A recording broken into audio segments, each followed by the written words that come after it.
Governor Agbu Kefas of Taraba State has underscored the importance of collaboration among security agencies in tackling the country's growing security challenges. Speaking through the secretary to the state government, Gebon Kataps, at the closing ceremony of a 2-week capacity building training organized by the Nigerian Army 6th Brigade in Jalingo, the governor noted that the complexity of modern security threats demands collective action rather than isolated efforts. Governor Kefas emphasized that intelligence sharing, mutual trust, and coordinated operations are essential to maintaining peace and stability across Nigeria.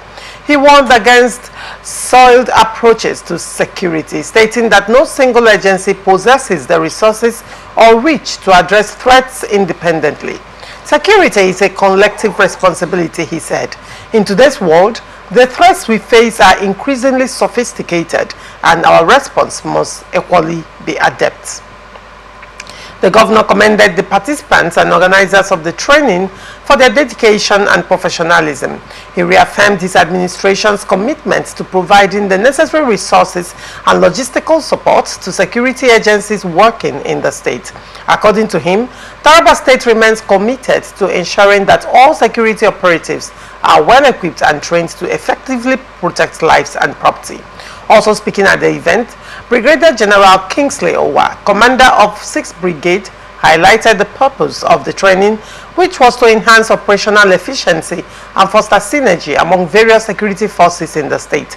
He expressed confidence that the participants had gained valuable knowledge and skills that would improve their effectiveness in safeguarding local communities. He encouraged them to apply what they had learned and to pursue further opportunities for professional development. Let me ask you, Olaka. The statement by Governor Kefas that security requires interagency collaboration and that no singular security operative or no singular security agency has what it takes to single-handedly combat insecurity in the country. Do you agree with that statement? Well, yes, very, very well. On the affirmative, I agree with the governor of Taraba State. When I first saw this headline, I quickly, took my attention to which of the agency was leading out in this collaborative program and training. And when I saw that it was the Nigerian Army, I was relaxed, and I gave it a thought, I gave it attention to. I said so because, in fact, if I had seen the IGP or that it was the police hierarchy that was leading out in this collaborative 2-week training, first I would have either declined comments. I wouldn't have loved to be part of, because it would have amounted to wasted efforts. That's a harsh statement. Yes, to discussing security issue in relation to police, as it were. But why do you say that? Thank God, we'll come to that. But thank God, it's coming from the Nigerian Army as the top or the leading agency, wherein other sister agencies were part of the training that lasted for 2 weeks. The governor was right. No single security agent in Nigeria can, on its own, or handle security network or insecurity in Nigeria, because Nigeria as a government, as a nation, has allowed insecurity to almost swallow us up, and allowing independent agents, security agents, to stand on their own is like asking an ant to go into a wrestling contest with an elephant, especially the Nigerian police force, which unfortunately it's supposed to be the first agency that is more closer, or that should be more closer to the people. I said that because in that aspect, they need even more of the training. A special training outside this 2 weeks training should be arranged for the Nigerian police, beginning from the Taraba there down to Rivers State here and other parts of the country, because leaving the security in the hands of the people we think we see on daily basis, the people Nigerian citizens can easily access, we can easily run to when there are security breaches. You should see them everywhere. It's a total failure. You won't see them. And then the security has become a daily monster against the Nigerian citizens. You hardly find the Nigerian Army except in their barrack on special occasions, when the issues have gone beyond the powers of the other agencies that are supposed to be closer to the people. You see the Civil Defense Corps, you see Nigerian Civil Defense Corps and NCDC, you see the police, Nigerian police as it were. These are the people that should be closer to the people and every now and then. So before you talk of the Air Force or talk of the Nigerian Navy or talk of the Army coming in, it should be at very extreme situations and all that, and then you get them in. But on the part of the people who actually own the responsibility to do the security, the collaboration, the intelligence, relating with the people to get the tips and nip the insecurity at the board before it escalates to the point where you need all of these agencies to come. It's a total failure. And so the governor was quite right. And then such a training that has come for a time like this, I think is also very timely for such investment to have been done, like for the government to have invested in such a collaborative training to perhaps boost the morale. But then there have also been, this is not the first time security agencies are collaborating. Sure. We even have joint task forces, we have joint police and army, I mean everywhere. Yeah. Has that, if we bring it home to the south and southeast, the joint operation of the security forces, to the best of your knowledge, would you say it has to a large extent made impact in reducing or tackling insecurity in this region?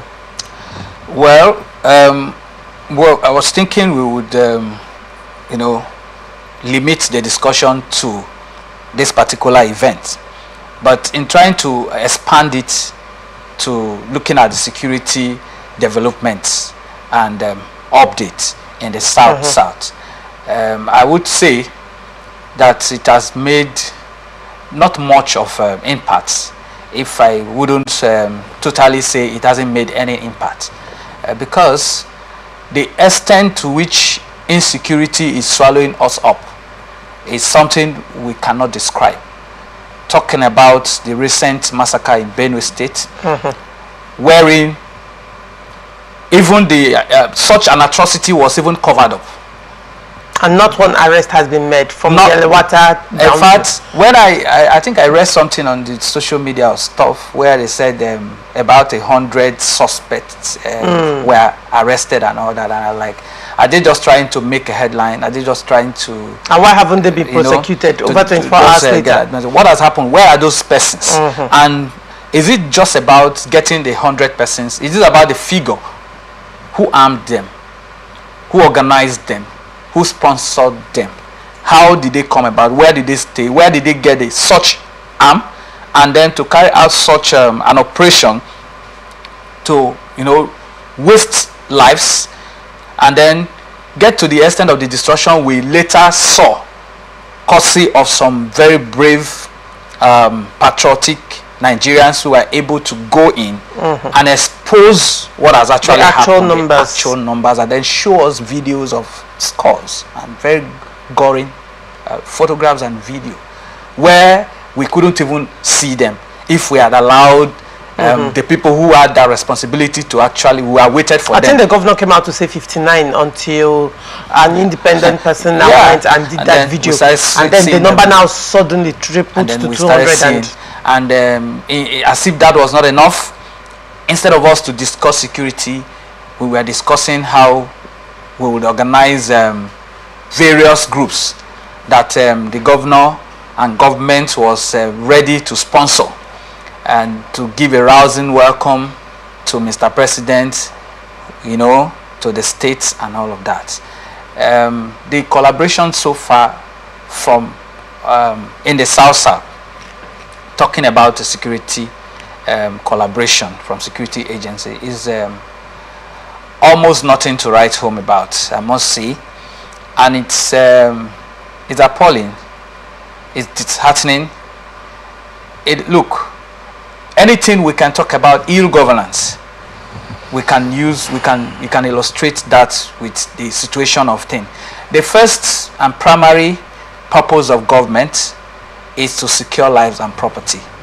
A situation wherein the social contract that keeps the citizen and government presupposes that our powers had been put together and handed over to the government, wherein a situation wherein it is, the social contracts suggest that I keep my arms down, you keep your arm down, every other person keep their arm down, and submit our power to a sovereign body called government to protect lives and property through these agencies and through these security agents.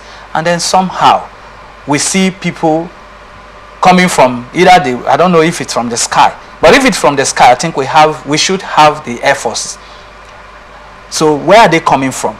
Are they coming from the question would be, I think more concerning would be using Benue State as an example. Yes. The massacre in Yerewata, and up until now, okay, some arrests have been made, but then we have not heard since the purported arrests that so and so persons have been prosecuted. That's on one hand. Now, in the same Benue State, 2 weeks after that dastardly act, communities, about 3 or 4 communities, were also invaded in broad daylight by the same people. And from the reports that I read, it was discussed on my show as well, the invasion started by 11 a.m. and they moved from community to community until 2 p.m.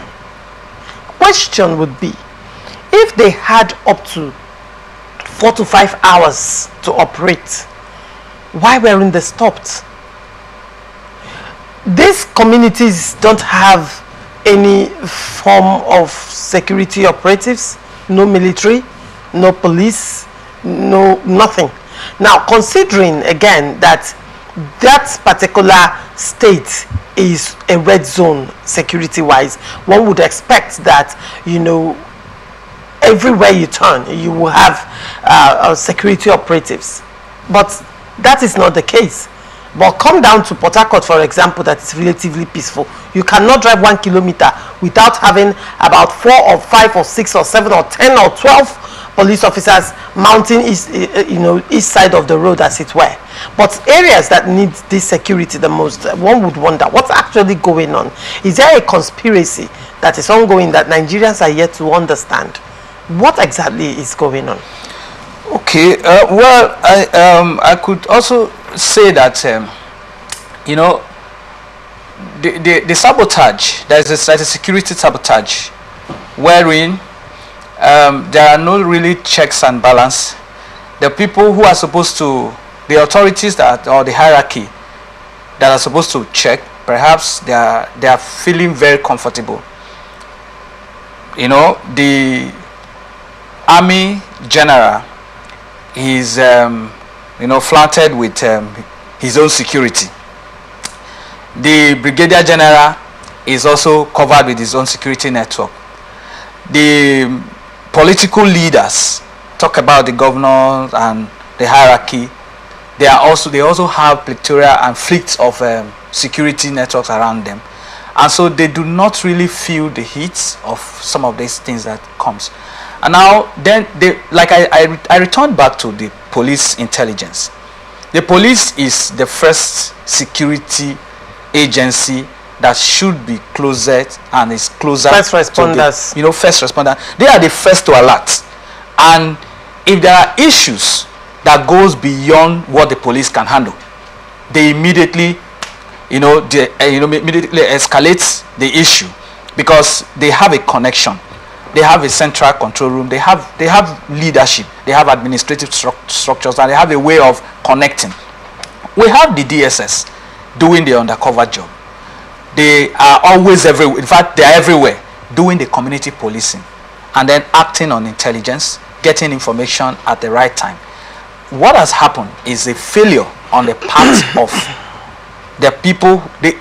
There's a break in connection in terms of communication. And then on one hand, some persons have actually feel that the police uniform, the act they swore, the oath they took to save life and property should just be it's just on paper. And then when they come, what they need to do is to amass words. Now, otherwise, what do you make of mounting checkpoints here and there, left, right, and center? Even River State that you just mentioned.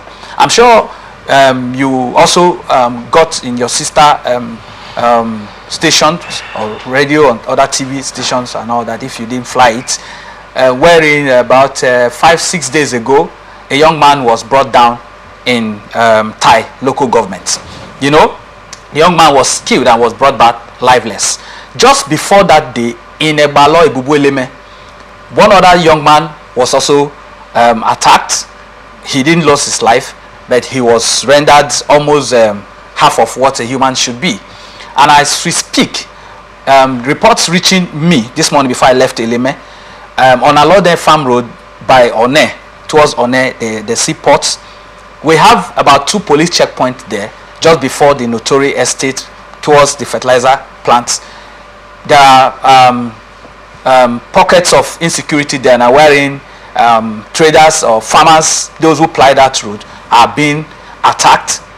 And then the question is, what are the police doing on that road? What are they doing there? And then why this attack? You know, alarms are being raised for early warning signals of this possible invasion.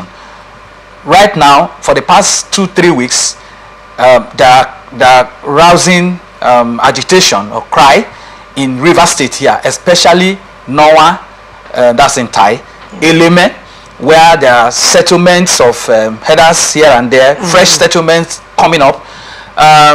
2 days ago, a young man from Agbonchia Eleme was also gone down somewhere around GVC Aziz in Aleto.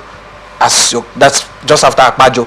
Now, these are recent incidents going on here. We have never had any single arrest. We've not even had the police bureau River State to make a statement.